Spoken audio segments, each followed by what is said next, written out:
Mesdames et messieurs, soyez les bienvenus dans cette édition d'information sur Ecclesia TV. C'est toujours un plaisir de vous servir. Au sommaire, 61 ans que notre cher pays, la Côte d'Ivoire, a acquis sa liberté à l'occasion de cet anniversaire d'indépendance qui a été célébré sans faste cette année dans le contexte actuel de la Covid-19. Nous avons recueilli les vœux de la population ivoirienne qui, des plus jeunes aux adultes, souhaite la paix.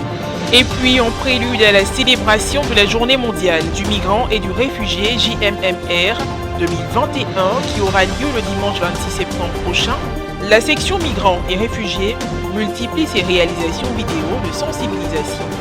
La récente vous sera présentée dans cette édition. 7 août 1960 à 7 août 2021, 61 ans que notre beau pays, la Côte d'Ivoire, a acquis son indépendance. En raison de la résurgence des cas de Covid-19 récemment signalés par les autorités sanitaires, la cérémonie commémorative de ce 61e anniversaire a été célébrée ce samedi de façon sobre. L'une de nos équipes de reportage est allée à la rencontre de la population ivoirienne qui, des plus jeunes aux adultes, a formulé le vœu de paix pour le pays. Paul Hainaut et Morel Poutsi. En cette année 2021, pour l'indépendance 2021, je souhaiterais qu'il y ait la paix en Côte d'Ivoire, une paix véritable au plus profond de nos cœurs. Je souhaite la paix en Côte d'Ivoire. Il faudrait que la Côte d'Ivoire soit unifiée, il y ait la cohésion sociale et que vraiment tous ces haines, toutes ces méchancetés soient bannies et que nous formions un. Cette année 2021, mes vœux pour l'indépendance, c'est rien que la paix. Je veux la paix, le pardon, l'union, vivre ensemble en communauté, se parler, comme des années passées. Faut tous ensemble, c'est mon souhait. Pour mon pays, la Côte d'Ivoire, comme c'est le pays en question qui nous est cher, tout le vœu pour nous, c'est de souhaiter la paix, surtout la paix. Parce que pour tout développement, quand il n'y a pas de paix, il n'y a aucun développement. Moi, je remercie tous les Ivoiriens. L'indépendance, c'est une bonne chose. Nous sommes fiers. C'est notre fête, c'est la fête des Ivoiriens. Je souhaite une bonne fête d'indépendance à la Côte d'Ivoire. Que le président vraiment travaille bien, que la maladie Covid là, va loin. Je veux que le pays prospère, que le président travaille bien pour que nous, la population, on gagne de quoi à manger. Nous voulons la paix dans les pays. Bonne fête d'indépendance 2021. Hors de nos frontières, dans la marche commune vers la Journée mondiale du migrant et du réfugié JMMR, qui sera célébrée le dimanche 26 septembre prochain, le Saint-Père a invité chacun à apprendre à vivre en harmonie et dans la paix pour construire un avenir enrichi dans la diversité et les relations interculturelles. La section migrants et réfugiés a réalisé une nouvelle vidéo qui présente le témoignage direct de ceux qui travaillent ensemble tous les jours dans la diversité et confirme la possibilité de réaliser cet avenir en couleur. When we are living with one culture is not that enough, but when you find people with different cultures, you put all those together, it's really interesting and help a lot to understand others. We strongly believe that we are able to build a stronger society together rather than to have very fragmented groups living apart. Il futuro delle nostre società è un futuro a colori, arricchito dalla diversità e dalle relazioni interculturali. Per questo dobbiamo imparare oggi a vivere insieme in armonia e pace.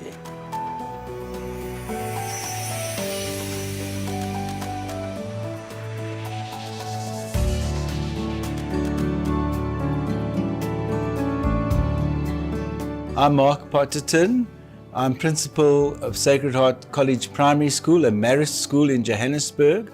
I'm born in the city, and we work with a group of children here that come every afternoon from 3 o'clock until 6 o'clock, called 3 to 6.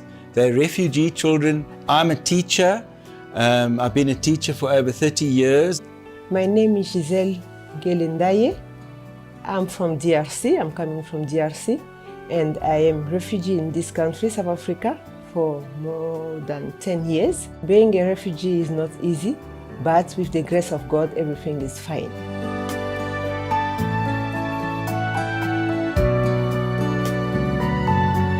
Often our refugee teachers are from other African countries, and so we've had to learn to understand each other, to understand each other's expectations, and learn to work together as a team to bring about the best possible education for the children here. That means we have different cultures, but being together, we are sharing ideas so that we can take something good from this culture and something good from another culture and put together. In our project, we choose to give our children the basic skills that they need to enter into regular public schools, and so they can be included and participate fully in our society.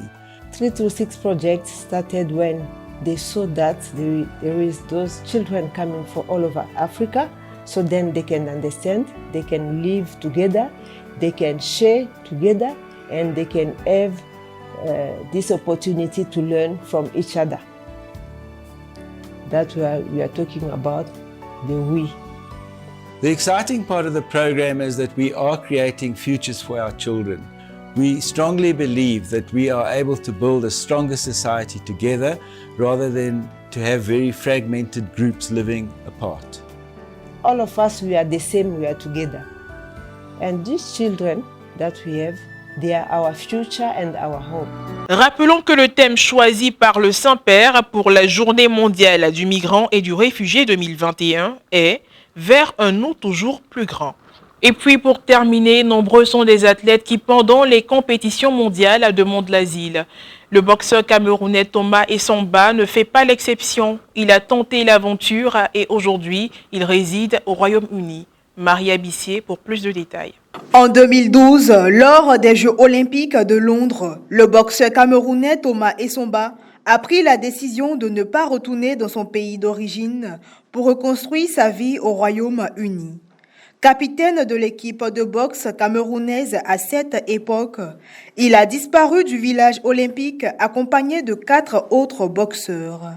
Parmi les 37 athlètes que le Cameroun a envoyés à Londres, 7, dont un nageur et une joueuse de football, ne sont jamais rentrés chez eux après avoir terminé leur épreuve. Village olympique, vous n'êtes pas en prison, n'est-ce pas?